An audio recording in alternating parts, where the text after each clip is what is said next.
After that, I felt this emptiness in my heart. So I started to do the dua, the praising to God. And I said, please, God, in my words, in Spanish, God, you are the one who listens, who always listens. Please, who do I have to follow to come to you direct? Christianity or the Muslims? Which, to my reasoning, there was no improvement in Islam to my opinion, because the way the people act, you cannot say they are better. And I mean, honestly, I mean, you see many women wearing the hijab halfway, and the makeup, 1 kilo makeup in each eye, the abaya, you see it. Most of the Muslim women is just for adornment or for tradition. You don't see that Iman, that faith, that they are wearing it because of faith. And the men, they are just same like Mexico, same like American, same like everywhere else. There is no major impact that you can say, oh, maybe they are right. No, there is nothing major happening. Anyway, in my faith, in my heart, I needed the true guidance. So for a whole month, I was just like seeing my daughter needing these right answers. I could not give her any believed it, just because I was raised up like that. I needed to give her the true answer. I was making my dua, please God, help me. When I was going to bed, when I woke up, this was like a stubbornness of myself, that I must walk in the right way, because I was raised up as a believer in Christianity, but as a believer.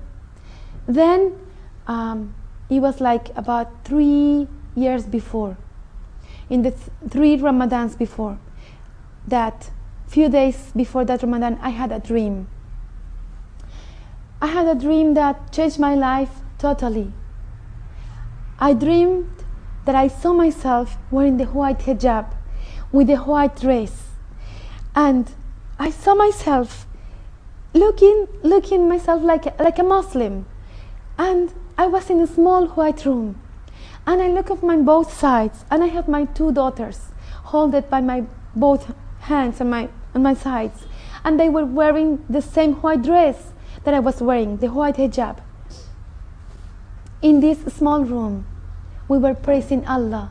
We were making sujood to Allah.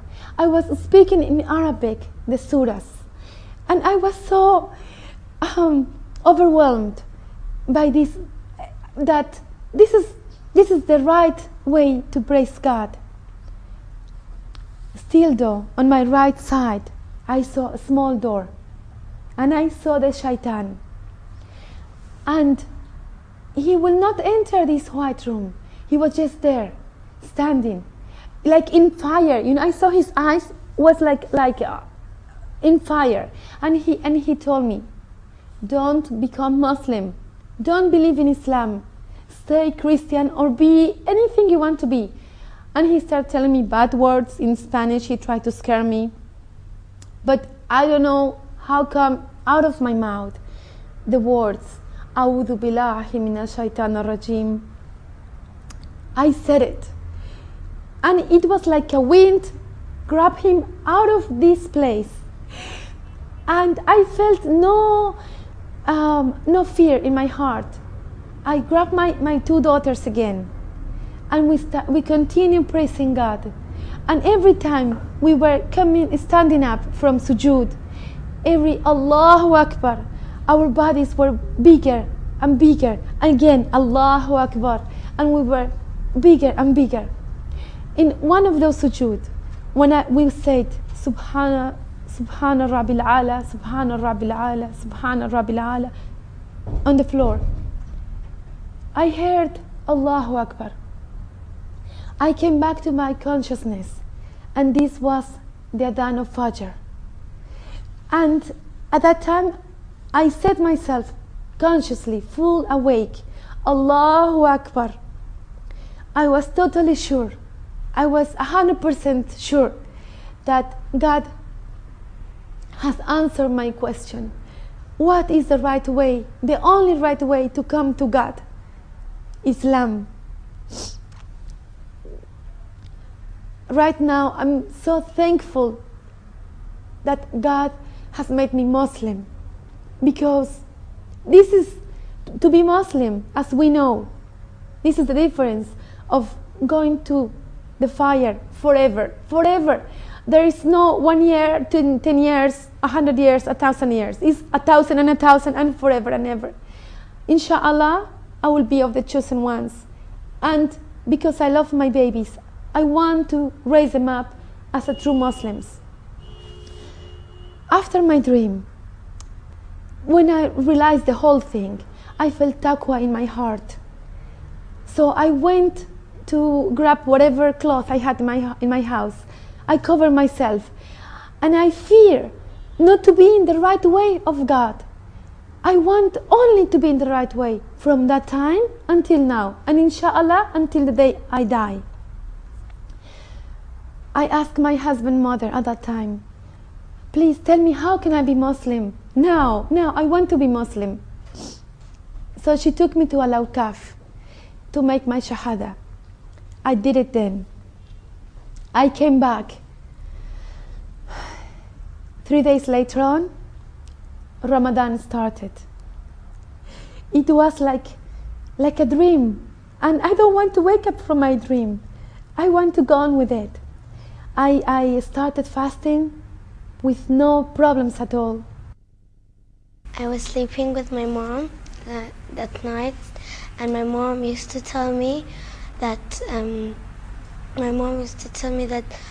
you should kiss the cross, and she used to read me parts about the Bible, and she had the Bible in her hands, and she said, you open it. I asked her, but if he looks a dead man, he told me he didn't die and he didn't live and he wasn't born. I was getting ready to face my family for the first time, me as Muslim. It was a big challenge. It was a big challenge, because would they accept me? What's going to be their reaction? But I had to face them sooner or later. I said, next year. No. I had to do it sooner or later. So we were in the way. When I was there, it was everyone to meet me. Like, it's the same person. It's just that now I have the truth in my heart out. You know, this fitra seed, it was just starting to grow in myself. When my mother saw me, she said, well, yes, she saw me covered. I did not take off my hijab at all. It was my faith the whole time. And it was my duty to spread Islam, even though with my 1 year knowledge. I had to do it. Whatever I knew, La ilaha illallah, Muhammad Rasulullah, I had to spread it, whether they believe it or not. Whatever I knew about Islam, I had to tell my family. When they saw me praying, they want to see what I'm doing. They want to see, they want to know, but they were not really dare to ask me. When they saw me praying, and I stand up, I finished my salah, I said, oh, so you